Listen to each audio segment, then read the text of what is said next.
por nós com muita frequência. Porém, ele traz uma verdade bíblica muito importante para os nossos dias. E Deus, ele usou esse povo para trazer uma verdade muito clara e objetiva em relação ao seu povo, a nação escolhida de Israel, portanto aos judeus. E ele ordena ao profeta Jeremias que o faça de uma forma até bem dramática, uma cena que mostraria a obediência de um povo a uma ordem estabelecida por um dos seus descendentes ou por um dos seus ancestrais. E esse povo obedecia essa ordem, essas regras, já por muitos e muitos anos, sem abrir mão de guardá-las, de observá-las. Tanto que nós procuramos ler o último versículo do texto, e ele encerra assim: e assim obedecemos e fazemos conforme tudo quanto nos ordenou Jonadab, nosso pai. Isso é que é determinação, isso é que é convicção, isso é que é clareza naquilo que se entende ser correto para fazer e para realizar. O tema da mensagem é Recabitas, um exemplo de fidelidade para os nossos dias. Diga comigo, Recabitas. Recabitas. Um exemplo de fidelidade. Um exemplo de fidelidade para os nossos dias. Para os nossos dias.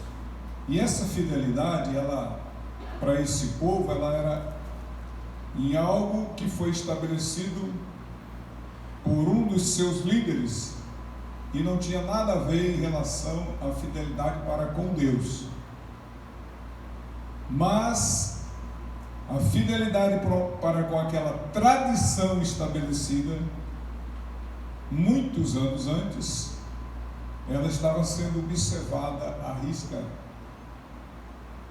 E a comparação hoje estará relacionada à nossa fidelidade para com o Senhor, para com o povo de Deus no passado e para com o povo de Deus no presente. A questão da fidelidade hoje ela está em baixa. Hoje eu mandei convite, para todos os obreiros, indistintamente, para todos eles, todos. E a gente observa o número de faltantes, é coisa assim de ficar estarrecido. Só na área da diaconia nós temos 18, deve ter aqui uns 5 ou 6 entre cooperadores e diáconos. Porém, se tira uma base. Eu mandei para todos os diáconos, todos os evangelistas, todos os presbíteros, todos os pastores. Mandei para cada um deles em particular. E por aí vai, né? Mas vamos lá. Recabitas, um exemplo de fidelidade para os nossos dias. A fidelidade deles foi posta à prova. E olha que prova. E essa fidelidade que foi posta à prova, ela é contrastada com a apostasia do povo de Deus no passado e também no presente.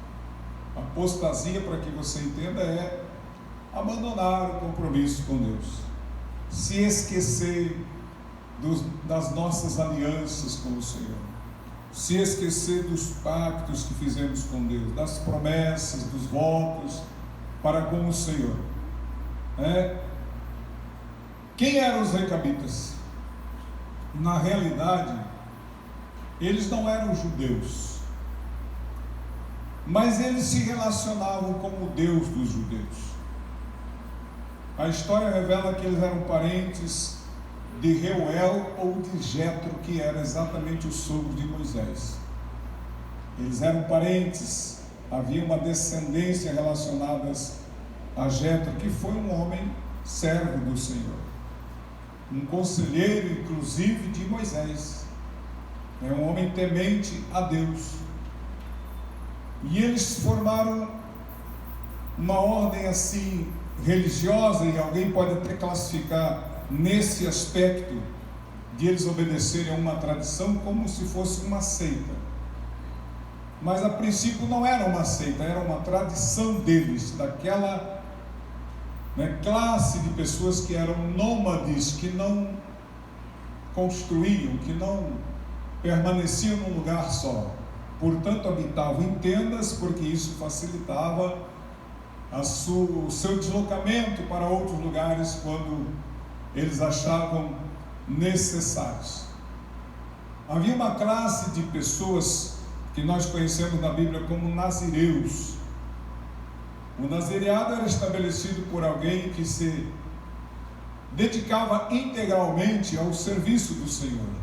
Normalmente era escolhido pelo próprio Deus, e então eles aplicavam a sua vida integralmente, dedicadamente a servir ao Senhor. Havia uma certa semelhança entre os recabitas e os narizeus dos tempos bíblicos, nazireus dos tempos bíblicos, Quem fundou essa dinastia, vamos dizer assim, dos recabitas foi um homem por nome Jonadab, que a Bíblia fala filho de Recabe. Dá uma ideia de quem foram os seus mentores, os seus fundadores. Eles acreditavam sim em Deus, e eles temiam a Deus, e eles serviam ao Senhor, mas acima de tudo eles tinham uma vida extremamente regrada no quesito não se envolver com nada que pudesse contaminá-los, com nada que pudesse desregrar a sua vida e tirar a pureza das suas ações, do seu coração, da sua mente, na adoração ao Senhor. E essa preocupação ela é interessante porque hoje não é diferente para nós termos uma preocupação em termos uma mente sadia, uma mente pura. Porque quando adentramos num culto como esse, nós não viemos aqui para ter um encontro com ninguém. Nós viemos aqui para ouvir a voz de Deus, para adorar a Deus, para sentir a presença de Deus. Se sairmos do nosso lar imbuído nesse propósito, o nosso culto vai ser diferente. Não vai ter culto ruim, os cultos serão uma festa, os cultos serão alegres. Às vezes a gente observa a indiferença da noiva. Às vezes a noiva fica apática, como se ela estivesse numa reunião de políticos, numa reunião de instituições, e não é. Nós estamos num culto de adoração ao Rei dos Reis e Senhor dos Senhores, aquele que criou os céus, a terra, que te deu o fôlego de vida e o pão hoje, aquele que te calçou, vestiu, colocou um teto sobre a sua cabeça e a locomoção para os teus pés. Se você não tem um carro, você tem uma moto. Se você não tem uma moto, você tem uma bicicleta. E se você não tem nada disso, você tem duas pernas que você se locomove e vai para onde você deseja ir. Mas vir para a casa do Senhor deve ser um motivo de festa, de alegria. A tua oração deve ser fervorosa, e você deve desejar chegar aqui antes de iniciar o culto, para você já dobrar os teus joelhos e você buscar a Deus e dizer: Senhor, fala comigo, porque o teu servo ouve. Ouça a voz de Deus, portanto, nessa noite. Aleluia. Então veja bem, eles viviam nos arredores de Canaã. Canaã era a terra onde habitava o povo judeu. Canaã foi a terra da promessa, que Deus tirou o seu povo do Egito e conduziu até Canaã. E a palavra de Deus era que era uma terra abençoada, que manava leite e mel. Uma terra sem muitos rios, mas uma terra em que, enquanto o povo obedecesse ao Senhor, haveria chuva sobre ela. Deus enviou muitas situações para expulsar aquele povo que habitava em Canaã, e eram pelo menos 7 nações belicosas, acostumadas à guerra. Deus enviou vespões sobre eles. Existem algumas vespinhas que não fazem nada, né? Você toma uma ferroada dela, você não sente nada. Mas existem uns vespões que se ferram, chega até a sangrar e você chora de dor. Até isso Deus fez para expulsar os inimigos daquela terra e dar ela como posse, como herança para o seu povo. Então Deus tinha propósitos maravilhosos, aliança com o seu povo no passado, de abençoá-los enquanto eles fossem fiéis a Deus. Mas logicamente o povo entrou em Canaã e durante um tempo, eu imagino que até a vida de Josué, o líder que os introduziu em Canaã, eles temeram a Deus. Ao final da sua vida, Josué chama os anciões, chama os príncipes do seu povo ali em Canaã e diz: olha, a partir de agora, certamente ele disse que já estava ficando velho de idade, que talvez dali uns dias não poderia mais comandar o povo como líder. E ele disse: se vocês quiserem servir aos deuses da além do rio que os seus pais serviram, ou os deuses de Canaã, vocês sirvam. Porém eu e minha casa serviremos ao Senhor. O que eu acho lindo é que Josué, ele aparece pela primeira vez na história bíblica como um soldado, como um guerreiro. Dias atrás acho que ministrei uma palavra sobre isso. Não tinha muito destaque ainda, mas estava lá no vale guerreando as guerras de Deus. Anos se passaram e um dia Deus chamou ele e disse: agora tu vai introduzir esse povo nessa terra, e eu serei contigo, e eu te abençoarei, eu te ajudarei, mas você tem que observar a minha palavra, guardá-la, meditar nela. E agora Josué, já se despedindo, lhe diz: eu e minha casa, eu e a minha família serviremos a Deus. Eu quero que você diga isso e se esforce para fazê-lo. Pai não pode deixar o filho na casa quando ele vem para o culto. Tem filho de crente que tem crente que tem filhos que você nem conhece ele, que você nem lembra o nome dele, porque ele quase não vem ao culto. Eu não sei aonde que esses pais deixam os seus filhos. E enquanto você deixa o teu filho na tua casa, Satanás está lá, batendo a porta, insistindo, e ele é um inimigo terrível. Mas o crente tem que ser esperto, tem que ser vigilante, tem que vir para a casa de Deus adorar com toda a sua família, porque Deus vai te honrar, Deus vai te abençoar. Pai que deixa filho em casa está cometendo um grande erro. Escute a voz de Deus nessa noite. Abra o teu olho. Se você não cuidar do teu filho, o mundo vai cuidar, e o mundo é cruel, e Satanás é mais cruel ainda. Abra os teus olhos. Não tem conversa não. Esses meninos pré-adolescentes e adolescentes, seja masculino ou feminino, eles têm que obedecer aos seus pais. E o pai não pode permitir que ele não venha à igreja. Não venha para a igreja, porque é daqui que sai a bênção, é daqui que sai a vitória, é aqui onde Deus habita, é aqui onde Deus está, é aqui onde Deus ordena a bênção e a vida para sempre. E entenda isso de uma vez, que o Espírito de Deus abra a tua mente nessa noite e coloque isso no teu coração, e você saia daqui mudado nessa forma de conduzir tua casa. Glória a Deus. Glória. Muitas vezes a gurizada lá queria acochambrar. Os quadros que eu tenho aqui hoje são homens e mulheres, mas eu endureci o jogo com eles. Aqui ninguém fica para trás.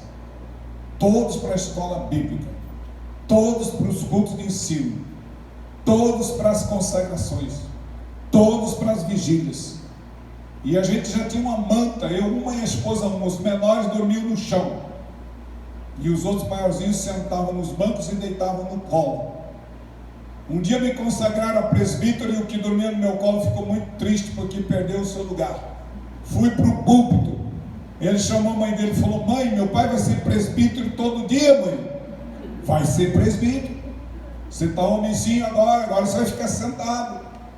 Não tem problema que dorme não, mas traga para a igreja, traga para a casa de Deus. É aqui onde o Senhor passará, aleluia, é aqui onde o Senhor visitará o seu povo. E pode visitar o teu filho mesmo que ele esteja dormindo, porque você se responsabilizou, se esforçou e trouxe o teu rebento para a casa de Deus. Bem, isso não está escrito aqui, tá? Isso surgiu agora. Vai recebendo essa palavra. Então eles eram nômades, moravam aos redores de Canaã, mas eles não queriam habitar em Canaã, porque o povo já estava se corrompendo em Canaã. O povo de Deus já tinha apostatado da fé, já estava servindo a outros deuses, e eles então relutavam entrar em Canaã, principalmente na capital, Jerusalém, que era um centro de adoração, que era uma metrópole da época. Eles não queriam ir até lá, porque eles queriam se preservar da contaminação moral, da impureza, da apostasia, do abandono da fé. Eles queriam manter a sua adoração ao Senhor de uma forma pura e santa. É isso que o crente tem que buscar insistentemente, uma adoração pura e santa, porque é isso que Deus recebe. Nós não podemos nivelar a nossa adoração a Deus por baixo. O amado pastor fez uma leitura que está em Filipenses 2, e ali fala de quem é o Senhor. Alguém que recebeu um nome que é sobre todo nome, alguém que todo joelho dos que estão no céu, na terra e embaixo da terra se dobrarão, e toda língua terá que confessar que Ele é um Senhor, para a glória de Deus. Quer ver eu ficar irado? Eu vi esses hinos sem inspiração nenhuma, que chama Jesus de você. E a turma canta e aplaude ainda. Jesus nunca foi você. Um dia eu fui para pregar lá em Bonito, e Deus me deu graça e coragem. Cantaram bonito, um grupo lá, e a igreja aplaudindo e chamando Jesus de você. Quando me deram a oportunidade, eu falei, agora. Falei, olha, não é uma censura, não é uma censura e nem uma crítica, mas é uma observação. O grupo cantou muito bonito, sim, afinadinho e tal, mas eles erraram numa parte. Eles chamaram Jesus de você. Jesus não é você. Jesus é Rei dos Reis e Senhor dos Senhores. Jesus está sentado no alto e sublime trono, mas quando o crente tem o coração quebrantado, ele habita lá através do seu Espírito Santo. Um crente que santifica, que purifica, um crente que anda conforme o Senhor andou, Jesus habita nele. Que glória, que coisa maravilhosa, que maravilha. A igreja que vai morar no céu, ela tem que respeitar Jesus. Para que você saiba, os judeus não tinham coragem de pronunciar o nome do Senhor. Era um tetragrama composto de algumas palavras. Yahvé. Mas não era nem Yahvé. Yahvé foi posteriormente. Era um tetragrama composto de várias consoantes. Não pronunciava. Eles diziam eterno, né? Eles diziam outras coisas, mas não pronunciavam o nome do Senhor. Pois bem, então eles não queriam morar naquelas cidades grandes para manter aquela pureza. Esses eram os recabitas. Mas de repente Deus chama Jeremias e usa Jeremias para fazer algo, para falar com o seu povo Israel.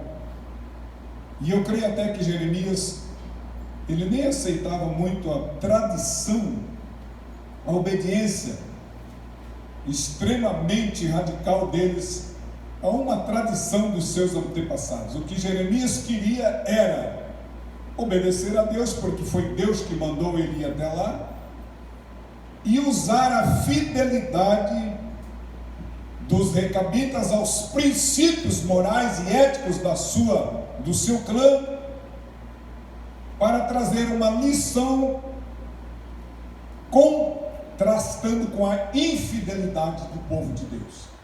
Esse era o princípio. Mas agora, nesse período, eles estavam habitando em Jerusalém. Por quê? Porque o império chamado babilônico estava crescendo, estava se fortalecendo e estava conquistando outras nações. E vez por outra, parte do exército babilônico fazia alguma incursão nos arredores de Canaã. E como eles moravam fora do território de Canaã, em tendas, como tribo nômades, Eles perceberam o perigo, porque os exércitos vinham e saqueavam e levavam cativos. E eles tiveram que se aproximar de Jerusalém e passaram a habitar em Jerusalém para se proteger, para se resguardar. E foi aí que a grande prova aconteceu. Veja bem o que acontece. Deus dá uma ordem para o profeta. Versículo 1 do capítulo 35, Deus disse assim: vá à comunidade dos recabitas, convide-os a virem a uma das salas do templo do Senhor e ofereça-lhes vinho para beber. Aí está a casa, não tem problema. É uma outra versão: vá à casa dos recabitas, a comunidade, a tribo, ao clã, e fala com eles e leva-os à casa do Senhor. Aqui está escrito assim: convide a vir para uma sala do templo do Senhor e ofereça-lhes vinhos para beber. Câmaras, aí leia-se salas, salão. Vá à casa dos recabitas, fala com eles, leva-os à casa do Senhor, a uma das câmaras, e dá-lhes vinho de beber.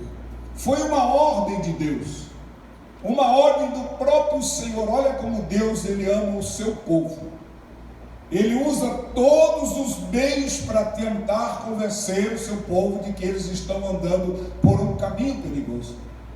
Você acha que Deus não tinha falado para esse povo, ou com o povo dele, várias vezes, inúmeras vezes? Tinha. Nesse mesmo texto nós veremos que Deus enviava os seus profetas, os seus servos, os profetas, e a Bíblia diz madrugando. Era o ofício dos profetas alertar o povo de Deus quando eles estavam andando por caminhos perigosos. Então Deus já tinha falado por muitas vezes. Quantas vezes Deus tem falado conosco aqui neste santuário? Essa igreja aqui é uma igreja privilegiada. Sabe por que ela é privilegiada? Porque nós temos seres obreiros que têm a graça, a unção, a autoridade de Deus para ministrar. Essa igreja é uma igreja que prioriza um tempo de pelo menos 1 hora para a ministração da palavra. Eu às vezes vou pregar em alguns lugares por aí que me convidam. A minha maior agonia é quando eu começo a ver o relógio andando e andando, passou 40 minutos, 30 minutos, 20 minutos para a palavra. Mas esta igreja é uma igreja que prioriza a palavra, mas poucos valorizam isso. Sabe por quê? Porque o povo está deixando de ser fiel a Deus e a sua palavra. Porque a palavra confronta, a palavra exorta, a palavra cobra, a palavra nos mostra a verdade, a palavra ela é como um espelho. Ela é penetrante, ela vai na divisão da alma, das juntas, da medula. Não tem escape. Diante da palavra o homem fica nu. Diante da palavra o homem, aleluia, ele está descoberto. Porque a palavra de Deus, ela não é nossa. A palavra que é falada, aleluia, ela vai no alvo, ela atinge o coração do homem. Muita gente está fugindo da palavra, sabe por quê? Porque ela revela a maneira e as práticas do dia a dia dessas pessoas. E elas se incomodam no culto de ensino. Elas têm até desejo que Deus fale, mas elas querem que Deus fale aquilo que lhes convém, aquilo que lhes agrada, aquilo que não fere as suas convicções das práticas vividas. Mas aqui a palavra de Deus é revelada através do Espírito. Vemos os pregadores sendo usados por Deus, eu glorifico. Eu gostaria que tivesse um número muito maior ainda de homens que Deus tem usado nesses últimos tempos para falar conosco. Então Deus sempre falou com o seu povo, mas agora Ele dá uma ordem: vai até a casa dos recabitas, vai Jeremias até lá, convide eles e leve eles a uma das câmaras do templo, a uma das salas do templo, e coloque vinho para eles beber. É lógico que os recabitas amavam aquela vida nômade deles. Se você assistir algum seriado desses nômades, eles habitam até mesmo no deserto, aquilo não é problema, mas aquilo dá um sentido de liberdade para eles. Eles moram um tempo num lugar, quando eles sentem vontade de ir para um outro lugar, eles se vão. Os recabitas amavam essa vida no deserto.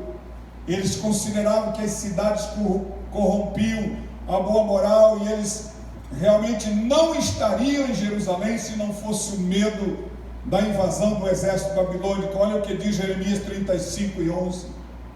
Mas quando Nabucodonosor, rei da Babilônia, invadiu esta terra, dissemos: venham, vamos para Jerusalém para escapar dos exércitos dos sírios e também dos caldeus. Assim ficamos em Jerusalém. Tanto a Síria como os babilônicos eram impérios que existiam na época, mas a Babilônia estava tendo uma ascendência. A Babilônia se tornou um império dominante, e exatamente a Babilônia que levou esse povo que não ouviu os profetas, que não ouviu essa, aleluia, orientação através dos recabitas para eles obedecerem ao Senhor. A Babilônia levou eles cativos. Israel com as 10 tribos foi cativo para a Síria, e Judá e Benjamim foram cativos para a Babilônia.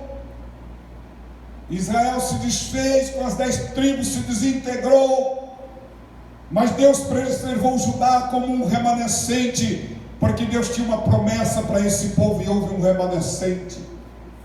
Deus não vai poupar aqueles que são, aleluia, réus de um juízo. Deus não vai ter o culpado por inocente. A Bíblia diz que a alma que pecar, essa morrerá.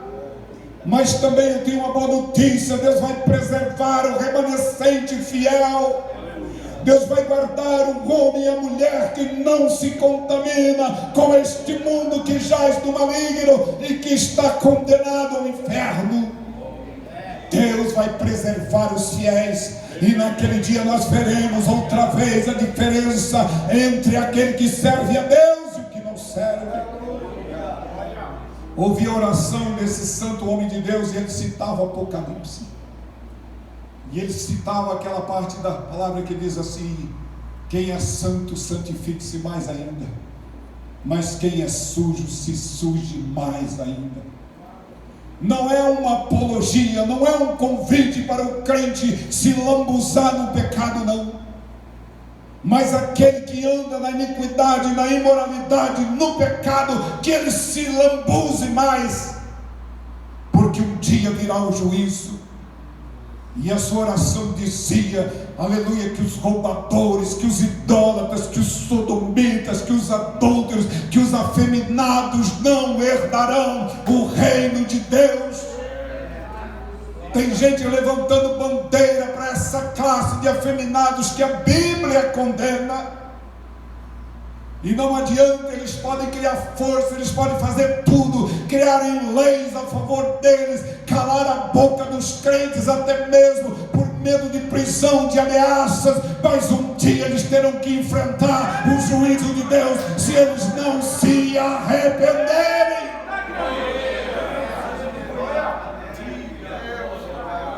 Eles terão que enfrentar. E às vezes nós queremos coadunar com isso, achar que isso é normal. Isso não é normal, isso é pecado. No princípio Deus fez o homem e a mulher, macho e fêmea os fez. Deus nunca vai aprovar isso. Agora Deus ama eles, só não ama a sua prática, a sua condição. Isso não é um fator biológico, não. Isso é pecado, isso é coisas demoníacas, porque o homem virou as costas para Deus, amou mais a criatura do que o Salvador. A Bíblia diz que Deus o entregou às suas próprias carnalidades, às suas próprias concupiscências, abandonaram o uso natural da mulher, se inflamaram homem com homem, recebendo a sua recompensa da sua própria carne, em forma de doenças, em forma de enfermidades, e finalmente o juízo final. Mas a igreja tem que orar, a igreja tem que trazer os seus filhos para a casa do Senhor. Eu lembro que os meus filhos estavam sendo gerados, eu olhava, Senhor, que eles sejam vaso, que eles sejam uma bênção, que eles sejam um instrumento, que eles não venham entrar por caminhos tortuosos, e quando eles nasceram apresentando na casa de Deus, eles cresceram, caminhamos para a casa de Deus, eles se batizaram sem forçar, 11 anos, 12 anos, cada um deles desejando descer as águas. Dali a pouco Jesus batiza eles todos no Espírito Santo, porque havia um pai e uma mãe que clamavam e diziam: Senhor, eu e minha casa serviremos ao Senhor. Não fique indiferente o que está acontecendo com o teu filho, com a tua filha.